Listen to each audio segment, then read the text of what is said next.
میں اسے گھسیٹتا ہوا لایا اور اٹھا کے جیپ میں پھینک دیا۔ اس کے ٹوٹے ہوئے ہاتھوں کے لیے یہ اذیت ناقابل برداشت تھی۔ وہ آخری بار چیخا اور بے ہوش ہو گیا۔ غالب نے مسکرا کے مجھے 2 انگلیوں سے وی کا نشان دکھایا، وی فار وکٹری۔ میں نے دوسرے ڈاکو پاٹے خان کو بھی گورے ڈاکو پر ڈال دیا۔ اب گاڑی کا پہیہ گڑھے سے نکالنے کا مرحلہ میرے سامنے تھا۔ میں نے پہلے سے سوچی ہوئی ترکیب پر عمل کیا اور اس میں کامیاب رہا۔ ان دونوں پر نظر رکھنا، میں نے دوبارہ ڈرائیونگ سیٹ پر بیٹھتے ہوئے کہا۔ کوئی نہ مرنے پائے نہ بھاگنے پائے۔ کھانے پینے کا سارا سامان وہیں پڑا رہ گیا اور میں نے جیپ کو واپسی کے راستے پر دوڑانا شروع کیا۔ دوبارہ سڑک تک پہنچنے میں ہمیں آدھا گھنٹہ لگا۔ اب شام کا سورج ڈھل رہا تھا، سڑک بھی سنسان تھی اور ہمارا راستہ بھی صاف تھا۔ خدا اس وقت قارون کا خزانہ بھی عطا کرتا تو اتنی خوشی نہ ہوتی جتنی 2 ڈاکوؤں کو پا کے ہوئی ہے، میں نے کہا۔ ہاں، اب ہم بارگین کر سکتے ہیں، غالب نے کہا۔ ہم کس سے بارگین کریں گے؟ میں نے کہا۔ رضوی صاحب سے۔ اور کس سے کر سکتے ہیں؟ غالب نے کہا۔ 24 گھنٹے میں ہم دوسری بار قانون کی مدد کریں گے۔ انکل رضوی نے اب تک یقیناً اس ایمونیشن ڈپو پر قبضہ کر لیا ہوگا۔ یہ مفرور ڈاکو ان کے حوالے کر کے ہم ثابت کر دیں گے۔ ہم کچھ بھی ثابت نہیں کر سکیں گے، کم سے کم انکل رضوی پر۔ میں نے کہا۔ وہ بارگین کرنے والے آدمی ہی نہیں ہیں، اور بارگین ہم سے کیا کریں گے؟ کیا ان سے کہیں گے کہ ہم پر قائم مقدمات ختم کر دیے جائیں تو ہم دونوں ڈاکو ان کے سپرد کر دیں گے؟ یہ ان کے اختیار کی بات ہی نہیں، اور ہوتی تب بھی وہ نہ کرتے۔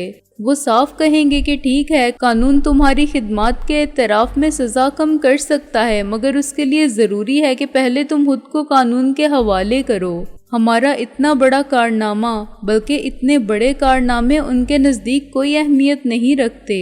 قانون نہ ہمارے احسان کو تسلیم کرے گا اور نہ ہمارے قرض کو مانے گا، میں نے کہا۔ ہم نے ملک و قوم کے دشمنوں کے ایک اڈے کی نشاندہی کی جہاں سے کثیر مقدار میں اسلحہ برآمد ہوا، جو سب وطن دشمن عناصر کو ملتا تو وطن پرستوں کے خلاف استعمال ہوتا۔ اس کارنامے پر ایک تمغہ۔ ہم نے 2 خطرناک ڈاکو جیل سے فرار ہونے کے 24 گھنٹے کے اندر پھر پکڑ لیے، جن کو پولیس گرفتار نہ کر سکی تھی۔ اس پر دوسرا تمغہ، جو کچھ ہم نے اس سے پہلے کیا اس پر پھانسی۔ قانون یہی ہے۔ پھر ان ڈاکوؤں کا کیا کرنا ہے اگر ان کے بدلے کوئی سودا بھی نہیں کیا جا سکتا؟ ہم 1 پوائنٹ اور سکور کریں گے، میں نے کہا۔ نیکی کر دریا میں ڈال اور ڈالتا رہ۔ ایک دن آئے گا کہ دریا نیکیوں سے بھر جائے گا، اتنا بھر جائے گا کہ اسے اپنا رخ بدلنا پڑے گا۔ وقت کا دریا ہمارے خلاف بہہ رہا ہے، مگر ایک دن ہم اس کا رخ موڑ لیں گے۔ کیسے موڑ لیں گے یہ تو تم بھی جانتے ہو مرزا۔ ہم کو غدار، قاتل اور مجرم کہنے والے خود غدار، قاتل اور مجرم ٹھہریں گے، اور اگر ہم ملک کو ان وطن فروشوں کے وجود سے پاک کرنے میں کامیاب ہوئے تو اس کا سارا اعزاز بھی ہمیں ہی جائے گا۔ دل کے خوش رکھنے کو غالب یہ خیال اچھا ہے، غالب نے کہا۔ نہیں، یہ صرف خیال نہیں، ہم اسے حقیقت کا رخ دینے کی کوششوں کا آغاز تو کر ہی چکے ہیں۔ ہماری اب تک کی کامیابیاں کم نہیں، اور امید کا سفر تو ہر حال میں جاری رہتا ہے۔ ہمارے عزم اور حوصلے کے کارواں کا ہر قدم منزل کی طرف ہے، اور جیسے جیسے ہم آگے بڑھتے ہیں راستے خود صاف ہوتے جاتے ہیں۔ انکل رضوی ہی ایک قابل اعتماد گواہ ہیں جو تسلیم کریں گے اور کروائیں گے کہ ہم نے ہی دشمنوں کے ایک خفیہ اسلحے خانے کا پتہ دیا تھا، اور وہ جو اس سے پہلے ہم کئی دفاتر تباہ کر چکے ہیں، ان کا کریڈٹ وہ ہمیں دیتے ہوں گے، میں نے کہا۔ مشکل یہ ہے کہ آن ریکارڈ کچھ نہیں۔ میرا خیال ہے کہ پولیس نے ان اڈوں کی تباہی کو ہمیشہ کی طرح نامعلوم شرپسندوں کی تخریبی کارروائی قرار دیا ہوگا۔ اگر ان کو قبل از وقت معلوم ہو جاتا تو وہ کریڈٹ خود کو دیتے اور خوب ڈھول پیٹتے کہ پولیس نے بہت اعلیٰ کارکردگی کا مظاہرہ کرتے ہوئے تخریبی عناصر کے مذموم عزائم کو بروقت ناکام کر دیا۔ اوپر والے کامیابی کا صحرا کسی منظور نظر کے سر باندھتے اور اسے ترقی دلوا دیتے۔ صرف انکل رضوی ہی ایسا کر سکتے ہیں کہ کھل کر ہمارا نام لیں اور یہ کہیں کہ اس اڈے کا پتہ سکندر بخت نے دیا تھا، جو کہ مفرور مجرم ہے۔ وہ کسی کو بھی اس کی کامیابی کا صحرا خود اپنے سر نہیں باندھنے دیں گے، اور یہ بات ریکارڈ پر رکھیں گے کہ ہم نے اور صرف ہم نے اس اڈے کا پتہ دیا تھا۔ ہم ان ڈاکوؤں کو بھی انکل رضوی کے حوالے کر دیں گے اور صرف وہی ہیں جو اس کامیابی کو ہم سے منسوب کریں گے۔ ان کی جگہ کوئی اور پولیس افسر ہوتا تو راتوں رات طے کر لیا جاتا کہ اس کامیابی کا اعزاز کسے دیا جائے۔ یہ ناممکن تھا کہ اس کا اعزاز 2 مفرور مجرموں کو دیا جاتا۔ بھلا یہ بھی کبھی ہوا ہے کہ 2 مطلوب مجرموں نے 2 مفرور ڈاکو پکڑ کے پولیس کے حوالے کر دیے ہوں؟ یہی تو موقع ہوتا ہے پولیس کے لیے اپنی کارکردگی کا ڈھنڈورا پیٹنے کا۔ مجرم پکڑے جاتے ہیں اتفاق سے یا مخبری سے یا اپنی بدقسمتی کے باعث پولیس فوراً نام کما لیتی ہے۔ رضوی صاحب کے محکمے والے ان سے ناخوش ہوں گے، غالب بولا۔ وہ تو پہلے ہی ناخوش ہوں گے، میں نے کہا، تاہم یہ بات سب کو خود اپنے منہ پر تمانچے مارنے کے مترادف لگے گی۔ یہ پولیس کے محکمے میں رہ کے پولیس کے نام کو بٹا لگانے سے کم تو نہیں ہے کہ جیل سے بھاگ جانے والے ڈاکوؤں کو پولیس کی چھاپہ مار پارٹیاں اور ناکہ بندی کرنے والے نہ پکڑ سکیں اور خبر آ جائے کہ ان کو سکندر بخت اور اس کے ساتھیوں نے پکڑا اور پولیس کے حوالے کر دیا۔ ابھی تم دیکھو میں کیا ڈرامہ کرتا ہوں۔ ڈرامے سے فائدہ ہونے کی امید نہیں تو پھر اتنی محنت کس لیے؟ فائدہ ہوگا مرزا، میں نے کہا، مگر وہ فائدہ نہیں جو تم چاہتے ہو۔ یہ نہیں ہو سکتا کہ مفرور مجرم اچانک تائب ہو کے نیکی کے کام شروع کر دیں تو ان کے سابقہ جرائم ختم ہو جائیں۔ مثلاً یہی دونوں ڈاکو اگر جیل سے نکل کر دیندار اور نیکوکار ہو جاتے، رفاہ عامہ کے اور ثواب کے کام کرنے لگتے، اصلاح معاشرے کے لیے بدماشوں اور بد کرداروں کو پکڑوانے لگتے، جرائم کو روکنے میں مدد کرتے، تو اس سے ان کی سزائے موت کے فیصلے پر کوئی اثر نہ پڑتا۔ یہ ثابت ہو جاتا کہ اب یہ فرشتے ہو گئے ہیں اور بدی سے ان کا دور کا بھی تعلق نہیں رہا، تب بھی کچھ نہ ہوتا۔ یہی پوزیشن ہماری بھی ہے، لیکن کیا؟ غالب نے کچھ دیر انتظار کیا۔ لیکن دوست، ایک بات ایسی ہے جو صرف ہم سمجھتے ہیں، میں نے کہا۔ ہم سے مراد ہے ہم سب جو خود کو MRS کہتے ہیں۔ اگر آج کے حالات کا تجزیہ کرو تو تسلیم کرنا پڑے گا کہ رضوی صاحب 2 حصوں میں بٹ گئے ہیں، اور جیسے جیسے وقت گزرے گا انکل رضوی اور SSP رضوی کے درمیان فاصلہ بڑھتا جائے گا۔ انکل رضوی ہمارے ساتھ ہیں، ان کی نیک خواہشات اور دعائیں ہمارے ساتھ ہیں، مگر SSP رضوی کے لیے قانون کی بالادستی اہم ہے۔ SSP کا انکل کے جذبات سے کوئی تعلق نہیں۔ انکل کو یقین ہے کہ ہم بے گناہ ہیں، ہمیں ایک سوچی سمجھی سازش کے تحت پاکستان لایا گیا تھا۔ وہ جانتے ہیں کہ وزیران کو کس نے قتل کروایا، میر شرافت علی کو کس نے مارا تھا، اور اس کے بعد جو کچھ ہوا اس کے پیچھے کس شکاری کا ہاتھ تھا، مگر ان کے جاننے سے کچھ نہیں ہوتا، ان کے ماننے سے کچھ نہیں ہوتا۔ SSP کہتا ہے کہ ثبوت لاؤ، قانونی تقاضے پورے کرو، عدالتی کارروائی ہونے دو، پھر جو مجرم ہوگا اسے سزا مل جائے گی، جو بے گناہ ہوگا وہ رہا ہو جائے گا۔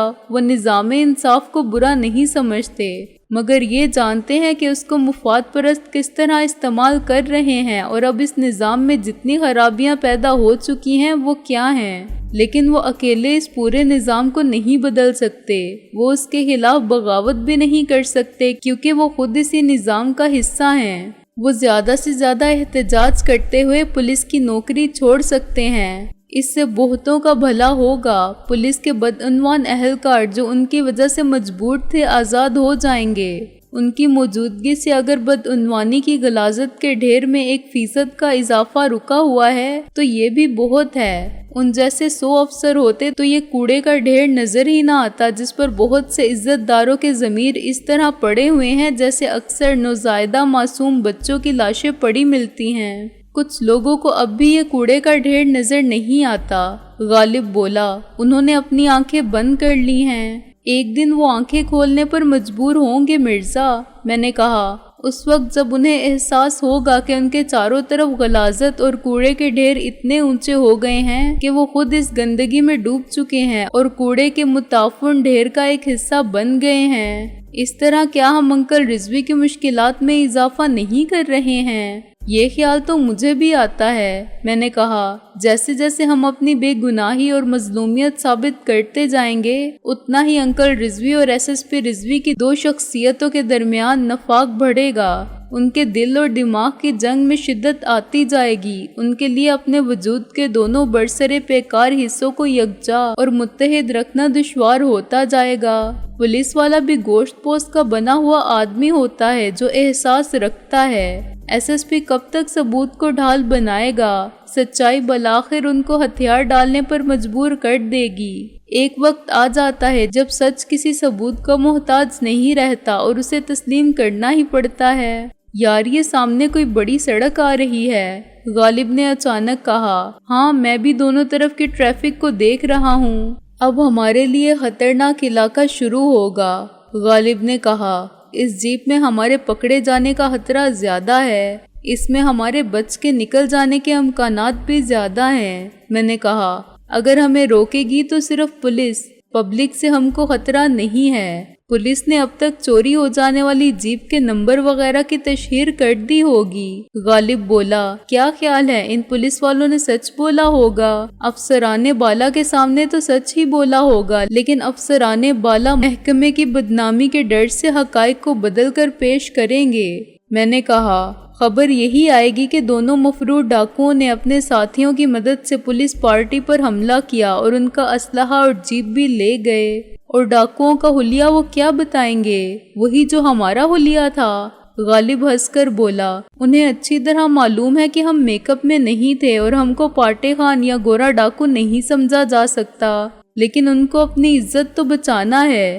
گریجویٹ کانسٹیبل خدا بخش کے بیان سے ان کا بیان مختلف نہیں ہو سکتا۔ خود اوورسیئر وہی کہے گا جو پولیس کہے گی، حالانکہ وہ ہم سے ایک دن پہلے بھی مل چکا تھا اور وہ جانتا ہے کہ ہم ڈاکو نہیں ہیں۔ اس نے ہمیں کسی میک اپ کے بغیر دیکھا تھا، لیکن وہ اپنا حقیقت پر مبنی بیان دے کر مصیبت میں نہیں پھنس سکتا۔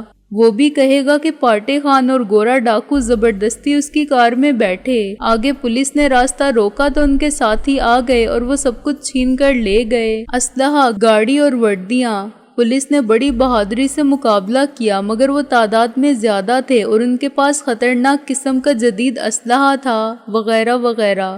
بیچارہ اوورسیئر خوامخواہ پھنس گیا۔ سب اعمال کی سزا ہے، میں نے کہا۔ سالہ خود کو غریب آدمی کہنے سے باز نہیں آتا تھا۔ اب ساری عمر آئینہ دیکھے گا تو ٹوٹے ہوئے دانت کی جگہ نکلی دانت دیکھ کر یاد رکھے گا کہ اسے یہ سزا کیوں ملی تھی۔ میرا بس چلتا تو میں اس کی گاڑی کو بھی آگ لگا دیتا۔ اس نے کھیتوں کا پانی روک کر کتنے مجبور کاشتکاروں کے دل جلائے ہوں گے۔ اس نے محنت کشوں کے خون پسینے پر غنڈہ ٹیکس عائد کیا اور زبردستی وصول کیا ہوگا۔ ایسے آدمی کی کار کو آگ لگانے میں اتنا ہی ثواب ہے جتنا بدکار کو سنگسار کرنے میں۔ غالب ہنسنے لگا۔ ایسے فتوے مت ایجاد کر، مذہب کے ٹھیکیدار بھی تیرے خلاف ہو جائیں گے۔ اس میں غلط کیا ہے؟ ایک حرام کھاتا ہے، ایک حرام کرتا ہے۔ حرام کھانے والا تو اپنی نسلوں کے خون میں رزق حرام شامل کر دیتا ہے، وہ اور زیادہ بڑا مجرم ہے، میں نے کہا۔ وہ چوری کا مال تھا، یہ سب جانتے ہیں، لیکن ایسے چور محفوظ رہتے ہیں، ہم ان کو کیوں معاف کریں؟ اس کی ایک اور چیز بھی میرے پاس رہ گئی ہے۔ وہ کیا ہے؟ غالب نے کہا۔ میں نے اندر ہاتھ ڈالا اور وردی کے نیچے اپنے کپڑوں میں سے وہ ٹیلی فون کا آلہ نکالا جسے تاروں سے جوڑ کر میں نے انکل رضوی سے بات کی تھی۔ اوورسیئر کو میں نے دور بھیج دیا تھا۔ کھمبے سے نیچے اترنے کے بعد میں نے اس آلے کو ہاتھ میں رکھا تھا، میں نے کہا۔ خیال تھا کہ اسے دے دوں گا، مگر پھر دل میں بے ایمانی آ گئی، غالب بولا۔ سچ فرمایا آپ نے، میں نے شرمندہ ہوئے بغیر کہا۔ وہ باتوں باتوں میں بھول گیا اور میں نے اسے قمیص کے اندر چھپا لیا۔ کام کی چیز ہے، اس میں کوئی شک نہیں کہ تو نے دور اندیشی کا مظاہرہ کیا، یہ ایجاد ہمارے بہت کام آئے گی، غالب نے کہا۔ اسے سنبھال کے رکھ۔ سنبھال کے ہی رکھا ہوا ہے، ورنہ اب تک برآمد نہ ہو جاتی، میں نے کہا۔ میرا ایک مشورہ ہے، بالکل مفت، غالب نے کہا۔ رات ہونے سے پہلے ہم شہر میں داخل نہ ہوں۔ ابھی 2 گھنٹے میں اندھیرا پھیل جائے گا، دن کے اجالے میں پولیس کی جیپ بھی دور سے نظر آتی ہے اور نمبر بھی پڑا جاتا ہے۔ رات کو سڑکوں پر پولیس کم ہوتی ہے، میرا خیال ہے کہ زیادہ ہوتی ہے، میں نے کہا۔